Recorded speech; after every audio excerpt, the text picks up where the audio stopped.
So mga kaibigan, ano pa? Yan. So, eto mga kaibigan, no? Itong implementation nito mga kaibigan ay positive, no? Talagang magbibigay ng positive impact in the lives of countless farmers and contribute to the overall development of agricultural sectors. Kaya nga, di ba? Pag sinabi ni PBBM, huwag kayo mag-rally. Nung nag-rally kami nung January 18, sinabihan kami, ay huwag nyo na ituloy ang rally nyo kasi ang Pangulo ayaw daw ng impeachment. Anong ginawa namin? Ay, hindi pwede. Pero meron kaming freedom na mag-rally. Kung bayaran kami, di sunod-sunuran lang kami, di ba? Ganon yung bayaran, sunod-sunuran. Katulad ng mga DD shit vloggers nyo, sunod-sunuran. Kahit ayaw nila, pag sinabi ni Digong, pag sinabi ni Lucreng, sunod sila. Kami, hindi. Kasi nga, hindi kami bayaran. Ganon yun. Kapag bayaran ka, wala kang karapatang tumanggi kasi bayad ka eh. Pero kami, sabi daw ni PBBM, no? Sabi ng PCSO, ano niya yan, huwag kayo mag-rally kasi si PBBM ayaw ng impeachment. Pero nag-rally kami. Kasi sabi namin, gusto namin mag-rally dahil gusto namin ma-impeach si Lucreng. Kung bayad kami, di susunod lang kami, di ba? Kaso hindi kami bayad. Make sense? Okay, tuloy natin. So, who are the beneficiaries of this act? Sino ba ang magbe-benefit ng act na ito? No? Sino ang magbe-benefit? Unang-una, mga kaibigan, itong New Agrarian Emancipation Act or RA 11953, ang primary beneficiaries nito, yung ating mga farmers, yung workers who were granted lands under various agrarian reform programs including Presidential Decree number 27, the Tenant Emancipation Decree issued by former President Marcos Sr. Pangalawa, Republic Act number 6657 or the Comprehensive Agrarian Reform Law of 1988. Number 3, Republic Act number 9700, the Comprehensive Agrarian Reform Program Extension with Reforms or CARPER. Especially, the Act covers 610,057 ARBs who till a total of 1,173,101,057 hectares of land. These beneficiaries are relieved for their financial burden by condoning their principal loans, unpaid amortizations, interest, penalties, and surcharges. Kita nyo, ang dami, no? Ang lawak. Napakalawak, mga kaibigan, ng mga nakinabang nito. Guys, bakit mahalaga ito sa atin, mga common na mga Filipino, mga mahihirap na katulad natin, mga patay gutom? Bakit mahalaga ito? Kasi mga kaibigan, ito ay isang long-term solution. Long-term solution to. Kapag ang mga magsasaka natin, mga kaibigan, no, ay walang inaalala sa kanilang pagtatanim. Ibig sabihin, makakapag-focus sila sa kanilang pagtatanim. At mga kaibigan, dahil sila ay sinusuportahan ng gobyerno, dahil sa batas na ito, mga kaibigan, sinusuportahan sila financially sa kanilang mga patubig, sa mga pataba, sa mga makabagong makinarya. Dahil dito, guys, mas magiging mataas ang produksyon ng bigas. Magiging mataas ang produksyon ng bigas. Mas malaking ani. Ang ipagdadasal na lang natin ay huwag sanang mangyari na time na ng anihan, biglang binagyo at biglang nawasak lahat at biglang hindi na pakinabangan ang kanilang mga bigas na sanay aanihin, no? Yan lang ang ating magiging problema, mga kaibigan. Ang ating weather na talaga namang hindi natin ma-predict kung napipredict natin kasi may pag-asa, pero hindi natin siya mapigilan, mga kaibigan, no? So, minsan sasabihin ng pag-asa, dito, signal number 1. Pagkatapos yung pala, naging signal number 5. So, yan na lang ang magiging problema natin. Yung climate change at yung ating weather condition. Pero yung pagsabihin mo yung production ng ating ng palay, ng ating mga magsasaka. Guys, dahil sa batas na ito, talagang dadami ang produksyon ng ating palay, wala na tayong magiging problema. Dumadami na talaga. Ang problema lang natin, mga kaibigan, no, mga nakakaraan, bakit ganon? Dahil sa bagyo. Nabaliwala, mga kaibigan, yung aanihin na sana, napakaraming mga palay, pero binagyo pa, sinira ng bagyo. So, nawala yung ating mga yung ating aanihin, no? So yung diskarte ng mga magsasaka ay hindi umubra. So eto talaga, mga kaibigan, kailangan po nating pag-aralan, no, yung climate change. Bago-bago na kasi, mga kaibigan. Kung dati by October magano na tayo, mag-harvest na tayo. Pagkatapos, dahil sa climate change, nag-iiba-iba na po yung season, no? Instead na October, magiging February or magiging June or whatsoever, no? So pabago-bago na po. So ito, dapat maka-adapt tayo dito sa climate change at dapat magkaroon tayo ng mga panibagong ways, mga strategy para makapagtanim, no, mga kaibigan, makapagtanim tayo ng siguro, guys, sabi ko nga no, dapat matutunan na natin yung, alam niyo, sa ibang bansa merong guys, may nakita akong isang video sa ibang bansa, mga kaibigan. Yung sa building, no? Sa loob ng isang building, merong taniman ng palay. Sana, siguro dapat magkaroon na tayo ng ganun, no? Sa loob ng building. So, ibig sabihin, mga kaibigan, umulan, bumagyo, bumaha, yung mga palay, hindi siya masisira kasi nasa loob na siya ng building. Siguro, ganun, mga kaibigan, pag-aralan ng gobyerno kung paano natin magagawa na magtatanim ng palay sa loob na mismo ng building. No, nandoon na, meron na mga doon na may gumawa ng parang irrigation, tapos doon na lahat, mga kaibigan, para doon na rin magpa-process, no? Siguro ganun ang dapat nating gawin kasi hindi na natin mapigilan yung climate change Yung bang mag-harvest na kayo tapos bigla pang biglang umulan, biglang bumagyo, napakalakas, signal number 5. Wala na. Kawawa yung ating mga farmers, wala silang nakukuha. Pero ang laki sana ng production, di ba? So yan na po ang number 1 natin na problema ngayon, yung climate change, no? So siguro dapat maka-adapt na tayo ng panibagong mga paraan ng ating pagtatanim. Yun nga ang aking suggestions, mga kaibigan. Matuto na tayong magtanim ngayon, gumawa na tayo ng mga buildings, no? Siguro, mga kaibigan, dahil building na yan, siguro kahit sa Metro Manila, no? Metro Manila, pwede na magtanim ng palay sa loob ng building, no? Siguro mga kahit 3 palapag na building, dyan, magtatanim, yung buong niyan, tataniman ng palay, no? Para kahit na umulan, bumagyo, kahit anong mangyari, lumindol o hindi masisira yung palay. Di ba? Yan. So, ano ba yung, what are the specific, specific benefits nito, na napapaloob dito sa New Agrarian Emancipation Act or RA 11953, no? So, unang-una, mga kaibigan, yung ownership, Certificate of Land Ownership, no? Award or CLOA. So, yan po ang matatanggap ng ating mga magsasaka, no? Itong document na to serve as a proof of ownership and is issued by the Department of Agrarian Reform upon completion of the land acquisition and distribution process, no?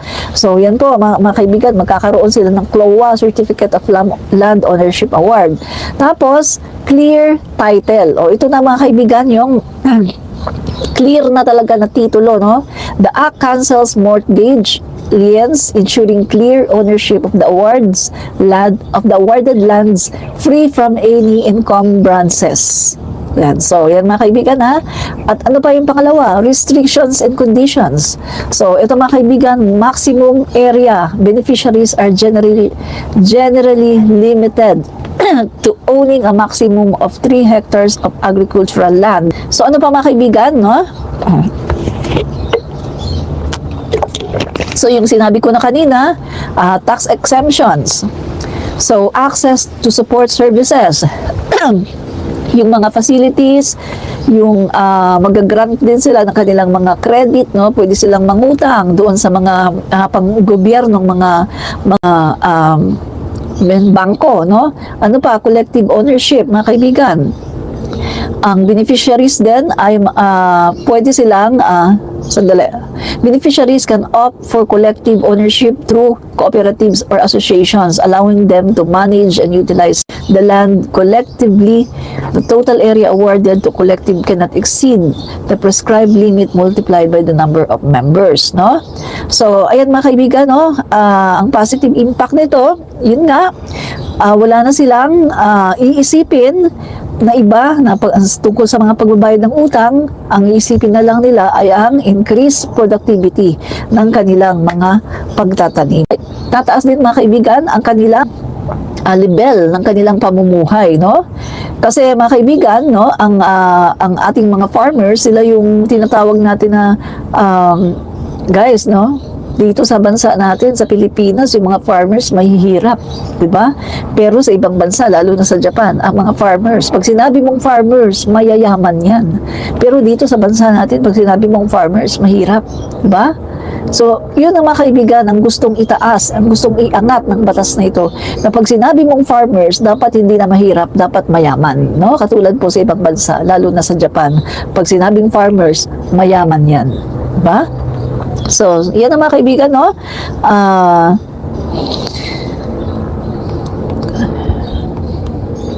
So paano po ito makakaapekto sa ating mga binibili, no, sa pang-araw-araw na bilihin natin? So ito po mga kaibigan, potential for lower prices, no? Increased productivity. The act could lead to increased productivity as farmers are freed from debt and can invest more in their farms. This could potentially increase the supply of agricultural products, leading to lower prices. So yan mga kaibigan, no, dahil sa wala na silang isipin na pagbabayad ng utang, wala na silang mga problema, so makaka-focus na sila sa kanilang mga pagtatanim, sa lahat ng kanilang mga ginagawa para ma-increase yung production, no, mga kaibigan. At kapag mas mataas ang production, mga kaibigan, mas mababa ang prices, no? So, ano pa? Reduce cost of production. Debt forgiveness could reduce the cost of production for farmers, allowing them to sell their products at lower prices. Yan. So, ibig sabihin, mas makakapagbenta sila ng mas mababa na mababang presyo, mas makakapagbenta sila dahil wala na silang iniisip na mga utang. Just Love 1010. Hello, Mama Admin Rich. Sarap magkape habang watching sa iyo. Keep it up and tell the truth po. Maraming salamat, Just Love 1010, no? So, ano pa mga kaibigan? Ano pa? So, bukod dyan, yan, mga kaibigan, ang overall impact nito mga kaibigan, yan, yan nga, sa food prices natin ay mas magiging magkakaroon tayo ng mas mababang o mas murang presyo ng bilihin. Alam niyo ba mga kaibigan, sa totoo lang di ba nung pagpasok ni PBBM sa Malacanang, no? Di ba mga kaibigan, ramdam na ramdam natin, no, yung mga first months ni PBBM, naramdaman natin yung mahal na presyo ng mga bilihin. Kasi nanggaling pa yan sa nanggaling pa yan sa past admin. Kumbaga, epekto pa yan ng past administration. Andiyan yung grabing mahal ng mga sibuyas, grabing mahal ng bawang, grabing mahal ng mga bilihin. Epekto pa yan ng mga pinaggagawa ng mga past administration, no? Epekto pa yan. Pero ramdam ko ngayon mga kaibigan na mura ang bilihin.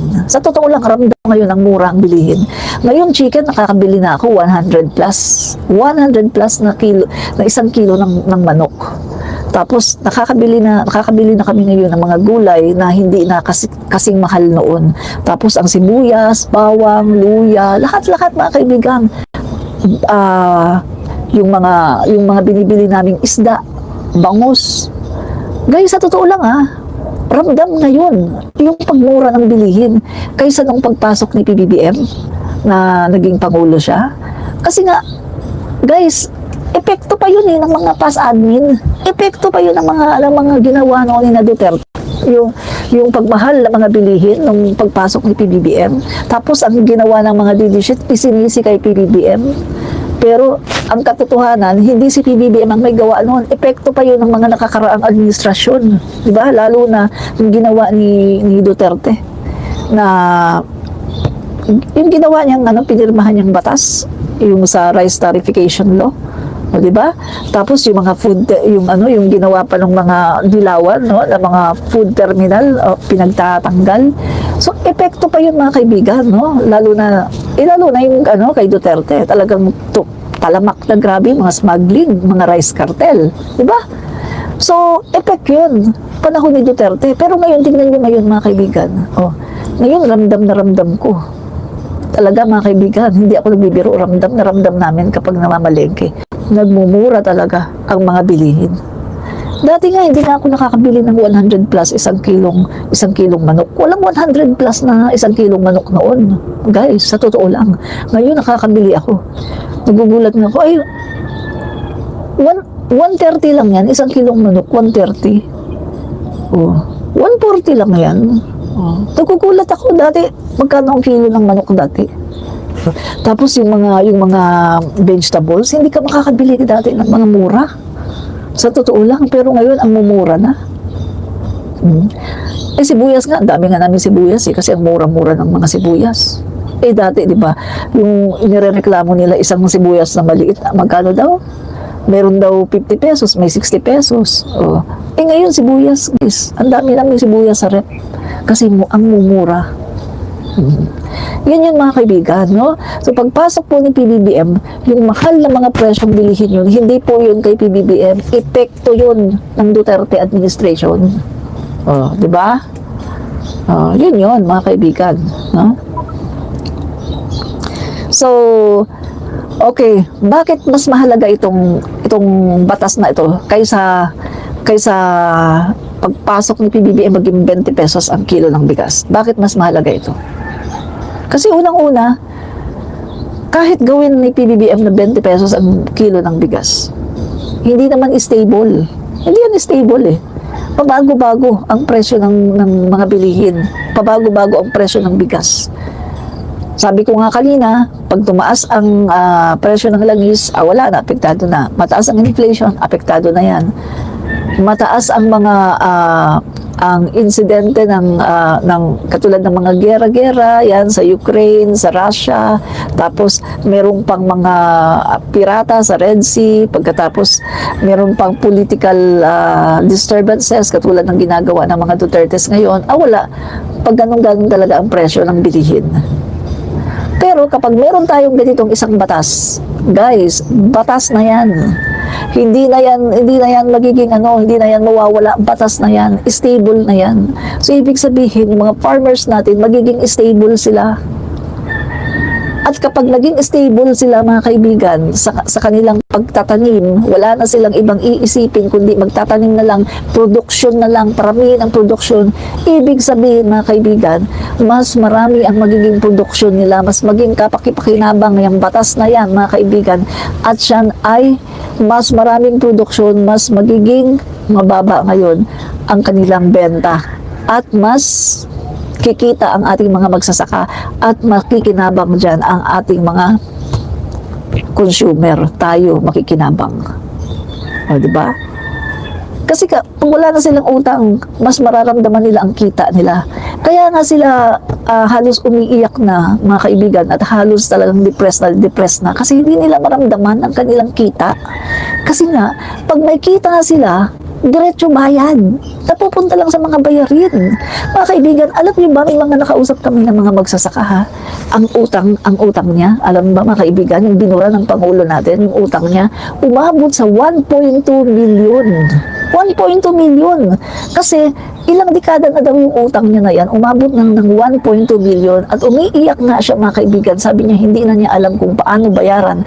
At habang nagtatanim siya, mga kaibigan, ay parang nag-agam-agam siya na yung kanyang lupa, isang araw, iilitin na ng gobyerno. Iilitin na, mga kaibigan, kasi wala na talaga siyang pambayad. Biruin mo, ang utang niya umabot ng 1.2 million. Kaya tuwang-tuwa talaga siya kay President Marcos. Halos, sabi niya, kung pwede lang niyang yakapin ng husto si President Marcos at paghahalikan dahil sa sobrang tuwa, gagawin daw niya, mga kaibigan. Isa yan sa aming na interview na senior citizen. Tuwang-tuwa talaga siya, mga kaibigan.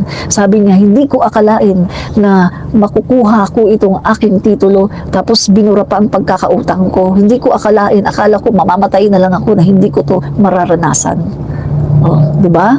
So, napakaganda mga kaibigan ng ginagawa ng ating Pangulo. Isang batas pa lang yan ha, isang batas pa lang yan mga kaibigan.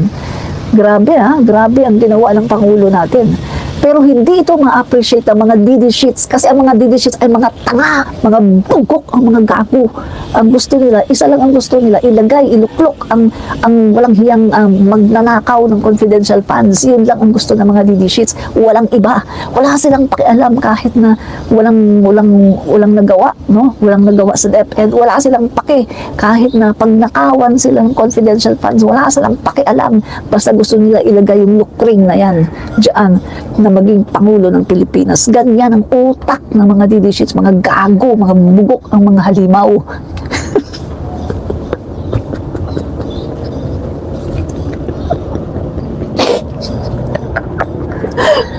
Sorry guys. Sorry guys. Pardon me. Patawad po. Patawad po sa mga nasabi ko. Tao lang po. Patawad po sa aking pagmumura, mga kaibigan. Nadala lang po ako ng aking emosyon. Patawad po. Ay, naka. Just Love 1010. Number 1 dahilan ng inflation ay dahil sa pagtaas ng gasolina po, dahil ito sa gerang nangyayari buong mundo. Kahit saan inflation po, maging sa US, UK, kahit saan may epekto sa pera currency inflation. Huwag isisi sa Pangulo. Correct! Tama ka dyan, no? Just Love 1010. Correct na correct ka sa sinasabi mo. Totoo ka, no? Totoo yan. Kaso kasi Just Love 1010, yung mga DD sheet ay mga bugok, mga gago, mga ayan na naman.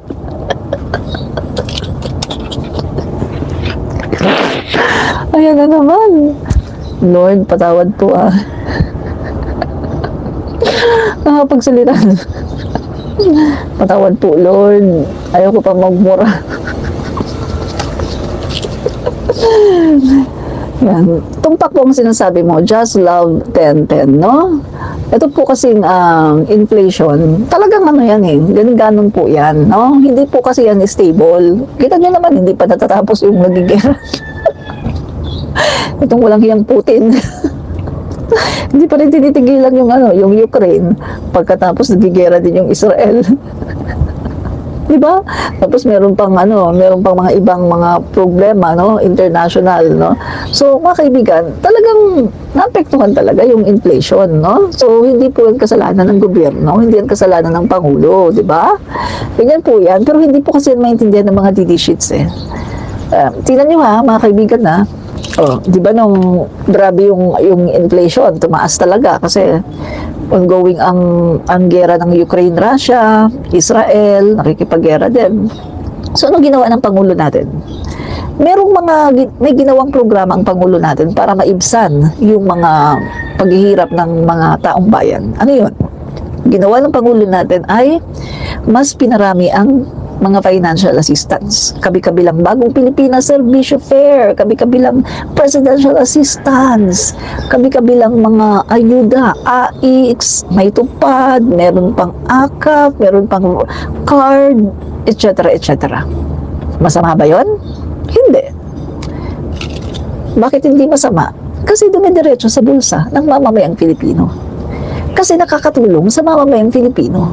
Pero ang sinasabi ng mga Dutertes, masama daw yan.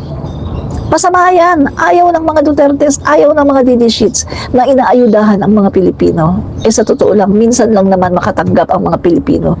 Hindi naman habang buhay ay aasa ka sa gobyerno.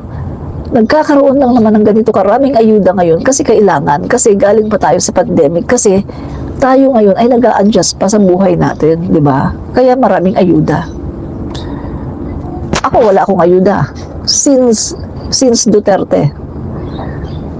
Kita nyo mga kaibigan panahon ni Duterte, doon ako dapat makatanggap ng ayuda kasi ni-lockdown niya, nawalan ako ng trabaho. Doon ako dapat makatanggap ng ayuda. Pero never ako nagka-ayuda kahit isa. Ngayon sa panahon ni President Marcos, wala pa rin akong ayuda. Pero accepted ko yun kasi wala nang pandemic eh. Tapos ng pandemic at saka kumikita ako. So, accepted ko na wala akong ayuda.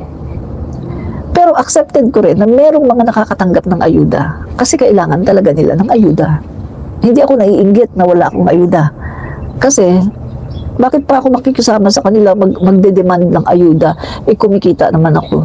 Kasi kung magde-demand ako na dapat may ayuda ako, para kang ano nun, kumbaga selfish ka kasi kumikita ka tapos gusto mo may ayuda ka pa rin. So ako okay lang kahit wala akong ayuda ngayon kasi may kita ako. Pero nung time ni Duterte at Mangkanor, yan talaga masama talaga loob ko. Hindi ko talaga makakalimutan na hindi ako binigyan ng ayuda kahit isa. Kasi may trabaho ako, ni-lockdown niya, nawalan ako ng trabaho, walang ayuda kahit isa. O paano ako nakasurvive? Dahil lang din sa sariling diskarte, sa tulong ng mga kababayan natin, sa tulong ng pamilya. Pero sabihin mo, sa tulong ni Duterte, luk-luk niya, paglusi na lang siya, no? Wala siyang naitulong sa akin, kahit isa. Kaya hindi ko yan makakalimutan. Yan ang presidente na pinaka-inutil na presidente sa buong Pilipinas. Pinaka-inutil na presidente. No? Mga kaibigan, alam niyo naman, hindi ako diba, ever since, ayoko ng dilawan. Kasi ang dilawan, ino-oppress ang mga Marcos. Ayoko ng dilawan. Pero mas na-appreciate ko pa si Noynoy Aquino na presidente dahil sa si Noynoy Aquino, ang panahon ni Noynoy Aquino, hindi naman ako nagutom ng ganyan. Pero itong Duterte administration, napaka-inutil talaga ang Duterte administration. Walang hiya, no? So, wala talagang ayuda mga guys. Dapat namigay ng ayuda dahil ni-lockdown niya, pero wala talagang ayuda. No? So, inutil talaga siya. Hindi ko siya makakalimutang presidente sa pagiging inutil. Pinaka-inutil na Pangulo ng Pilipinas, Duterte. Kapag dumating ang panahon, no, na meron akong mga apo, ituturo ko sa mga apo ko, pinaka-inutil na presidente ng Pilipinas, Duterte. Yan ang totoo. No? So, mga kaibigan, bago...